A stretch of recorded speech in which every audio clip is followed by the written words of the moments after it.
शंखनाद में आपका स्वागत है। पहलगाम हमला हो गया, 26 हिंदुओं की हत्या हो गई। भारत सरकार ने आतंकी पाकिस्तान को उसके घर में घुसकर मारा और पाकिस्तान ने हार भी मान ली। लेकिन इतना सब होने के बावजूद भी उद्धव ठाकरे, उनका पूरा परिवार भारत लौटा है या नहीं, इसकी स्पष्ट जानकारी नहीं दी जा रही है। उद्धव ठाकरे कहाँ हैं? क्या अब भी यूरोप में घूम रहे हैं? कब वापस लौटेंगे? और अगर भारत आ गए हैं तो यहाँ नजर क्यों नहीं आ रहे हैं? एक ऐसे सवाल बना हुआ है, ऐसा रहस्य बना हुआ है उद्धव ठाकरे का कि उस पर यूबीटी के नेता कुछ बोलने से डर रहे हैं। अब क्योंकि इतना सब हो गया, फजीहत हो रही है, और जहां 4 तारीख को इन्होंने माहौल बनाया था कि आ गए हैं, लेकिन तब भी नहीं आए थे। अब फिर से सूत्रों के हवाले से ऐसी खबर दी जा रही है कि उद्धव ठाकरे भारत वापस आ चुके हैं। उन्होंने यूरोप की वेकेशन इतने दिनों की खत्म कर ली, लगभग 21-22 तारीख को गए थे और 12 तारीख तक इतने लंबे दिनों की वो वेकेशन पे थे, लगभग 20 दिनों से ज्यादा की उनकी वेकेशन हो गई। उसके बाद अब वो वापस लौट आए हैं, लेकिन अब वो लौट आए हैं तो वो दिख क्यों नहीं रहे हैं? ऐसे में तो जैसा समय है, उद्धव ठाकरे को तो खुलकर बाहर आना चाहिए था। कब लौटे? क्या 11 को लौटे, क्या 10 को लौटे, इसकी भी कोई जानकारी नहीं। ना आदित्य ठाकरे नजर आ रहे हैं। आखिर मातोश्री में छुपे हुए क्यों बैठे हुए हैं? क्यों नहीं दिख रहे? उनके नेता उनको देखना चाह रहे हैं कि भाई हमें करना क्या है, कुछ पता तो चले, हमारा नेता ही गायब है। लेकिन उद्धव ठाकरे दिख नहीं रहे हैं। तो इस पर सवाल उठ रहे हैं कि उद्धव ठाकरे क्या वाकई आए हैं, और आए हैं तो छुपे हुए क्यों हैं? या तो देखिए 2 ही चीजें हैं। अगर वो वापस नहीं आए हैं तो शिवसेना, यूबीटी, ये लोग एक माहौल बनाने की कोशिश कर रहे हैं ताकि फजीहत से बचा जा सके, क्योंकि अभी इनके ऊपर चारों तरफ से सवाल उठ रहे हैं, घोर बेइज्जती हो रही है। अपने नेता पूछ रहे हैं कि उद्धव ठाकरे कब आएंगे। ऐसे में हो सकता है कि एक भ्रम फैलाने की कोशिश की गई हो कि उद्धव ठाकरे आ गए हैं और अब मातोश्री में अब कौन जाकर देख रहा है कि वहाँ छुपे बैठे हैं, वहाँ है कि नहीं, कब बाहर निकलेंगे, अब ये कौन सवाल कर रहा है। इसीलिए कि भ्रम फैला दिया गया हो कि वो आ गए हैं, और हो सकता है कि आने वाले कुछ दिनों में आए, कि अब लंबा दौरा हो जाए, इससे पहले कि झूठ बोल दो और फिर 2-4 दिनों बाद बाहर निकलेंगे। या दूसरा विकल्प कि वो आ गए हो सकता है 1-2 दिन पहले ही आ गए हों, लेकिन मातोश्री में छुपकर क्यों बैठे हैं, चुपचाप क्यों बैठे हैं, मीडिया में अपना चेहरा क्यों नहीं दिखा रहे हैं। इतना ऑपरेशन सिंदूर पर सिर्फ ये बोले थे उद्धव ठाकरे, उसके बाद नहीं बोले। इतने दिनों की फायरिंग हो रही है, अभी सीज फायर के लिए पाकिस्तान की तरफ से रिक्वेस्ट भी की गई, तो उसके बाद भी इतना सब हो गया, लेकिन इन्होंने कुछ नहीं बोला है। तो आखिर मातोश्री में ये क्यों बैठे हुए हैं, बाहर क्यों नहीं निकल रहे हैं? देखिए उद्धव ठाकरे जो है वो डर तो बना हुआ है, क्योंकि इतने दिनों से ये गायब थे। इनकी पार्टी के नेताओं का भी कहना है, चाहे वो बिना नाम लिए बता रहे हैं, लेकिन उनका कहना है कि इससे अच्छा मैसेज नहीं गया है। जहाँ ऐसे मामलों में जब बाला साहेब ठाकरे थे तो शिवसेना पूरी तरह एक्टिव होती थी, चाहे वो सड़कों पर उतरना हो, चाहे वो सरकार का खुलकर समर्थन करना हो, चाहे पीड़ितों से मिलना हो, क्योंकि शिवसेना जो है वो पाकिस्तान के खिलाफ पूरी तरह रही है।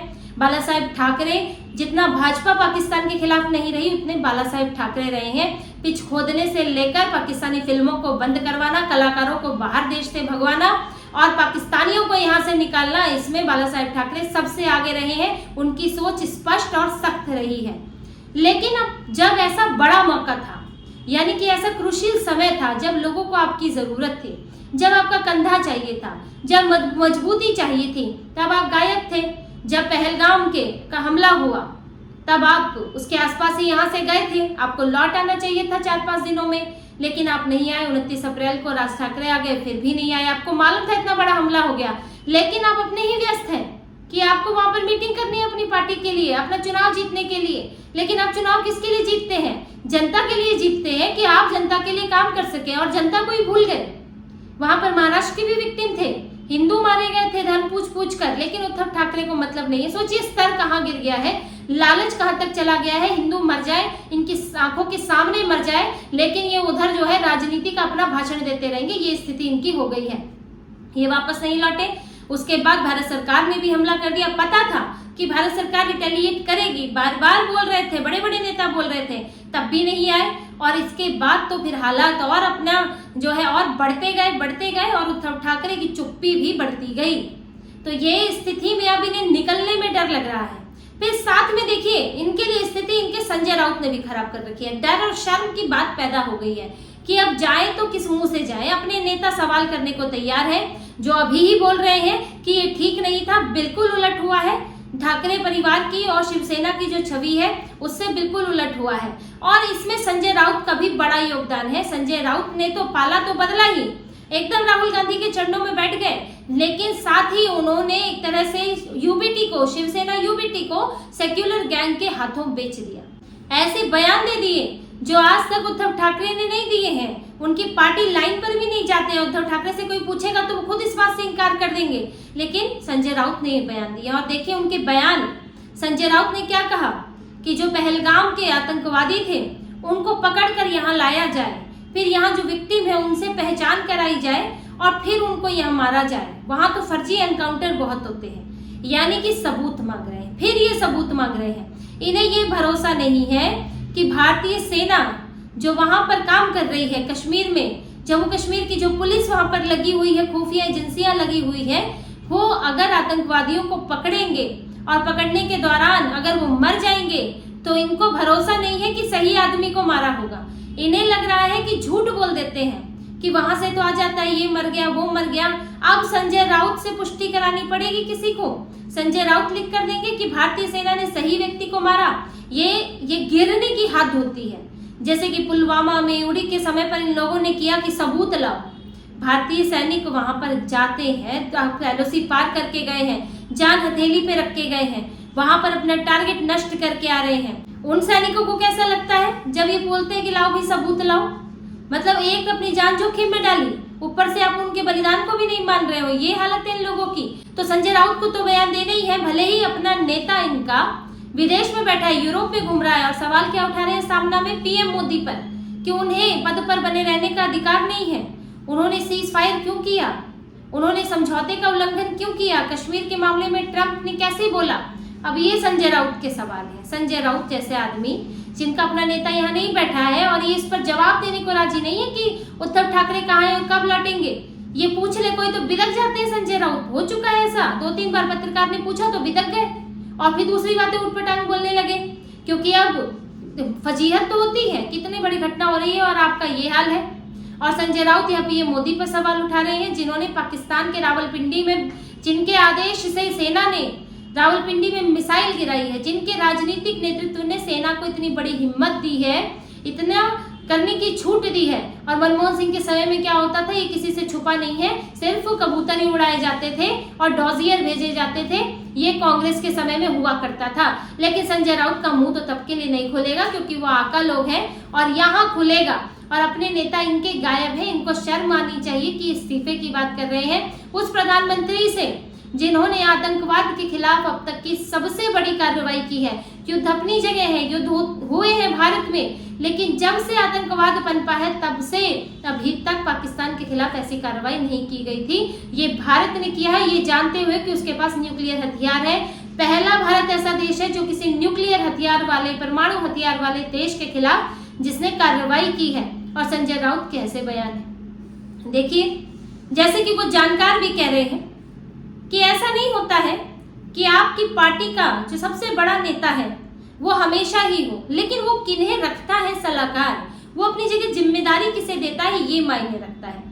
और इसी में ही उद्धव ठाकरे की सबसे बड़ी चूक है और उसी वजह से आज वो यहाँ इस हालत में पड़े हुए हैं उद्धव ठाकरे कि उन्हें राज ठाकरे के सामने भी गिड़गिड़ा रहे हैं, भाजपा के सामने भी गिड़गिड़ा रहे हैं और अभी इतनी बड़ी बेइज्जती उनकी हुई है और आगे जो झेलना है वो तो अलग बात है। क्योंकि उनके रहते हुए, जब उनके ना रहते हुए वो यहाँ नहीं थे तो जिम्मेदारी संजय राउत के पास थी। लेकिन क्या किया संजय राउत ने? जब पहलगाम की घटना हुई, पहलगाम का हमला हुआ तो पहले गृह मंत्री से इस्तीफा मांग लिया, फिर सर्वदलीय बैठक हुई, उसमें नहीं गए। दोनों अरविंद सावंत और संजय राउत दोनों ही नहीं गए हैं और बाकी इनके 9 सांसद और हैं, किसी ने भी हिस्सा नहीं लिया। तुम क्या बॉयकॉट कर रहे थे? इतनी बड़ी बात थी ऑपरेशन सिंदूर में, चाहे तुम कोई भी सवाल वहां पूछते वो अलग बात होती, लेकिन तुमको वहां होना तो चाहिए था। वो वैसे ही जैसा नेता एक सांसद वाली पार्टी है और वो गृह मंत्री से गुहार लगा कर शिकायत कर करके उस सर्वदलीय बैठक में एंट्री ली है असदुद्दीन ओवैसी ने, क्योंकि अपनी प्रेजेंस दिखानी है कि मैं चिंता करता हूँ, मुझे जानना है, मुझे पूछना है। लेकिन पूरी इनकी पार्टी गायब, मतलब ही नहीं है। अरविंद सावंत अलग कह रहे हैं कि हम तो पार्लियामेंट्री पैनल में थे, ट्रैवल कर रहे थे, नहीं आ पाए। संजय राउत दूसरा बहाना बता रहे हैं कि मैं इसलिए नहीं आया क्योंकि मैं गृह मंत्री का इस्तीफा मांगने वाला था, तो इंडिया अलायंस वालों को ये अच्छा नहीं लगता। दोनों के बहाने बिल्कुल अलग हैं और बाकी के 9 सांसद क्या कर रहे थे कुछ नहीं पता। और भी सांसद हैं इनके, प्रियंका चतुर्वेदी है, उनको भी भेज देते। अभी तो उन्होंने फिलहाल पार्टी छोड़ी नहीं है, लेकिन इनको भेजना ही नहीं था, इनको मतलब ही नहीं था, पार्टी लावारिस छोड़ दी है और इसका असर दिख रहा है। पार्टी के नेता परेशान है कि हम अपनी मौजूदगी नहीं दिखा पाए, अब लोग हमें क्यों याद करेंगे, हमारे किस बयान को याद करेंगे, क्या हमारा योगदान रहा है इस सबके बीच में। उनके नेता परेशान है, विधायक परेशान है, सांसद परेशान है कि हमारा नेता ही गायब है। और ऊपर से अब जब लौटेंगे तो असली तो बात अब होगी, जब लौटेंगे तब सवाल उठेंगे। उससे पहले ही एकनाथ शिंदे बोल चुके, उन्होंने तो साफ कहा कि भाई इनका यूबीटी का नेता यूरोप में सैर कर रहा है और यहाँ जो नेता है वो बेचारे कोमा में है। मिलिंद देवड़ा सवाल उठा चुके हैं कि भाई उद्धव ठाकरे कब लौट रहे हैं।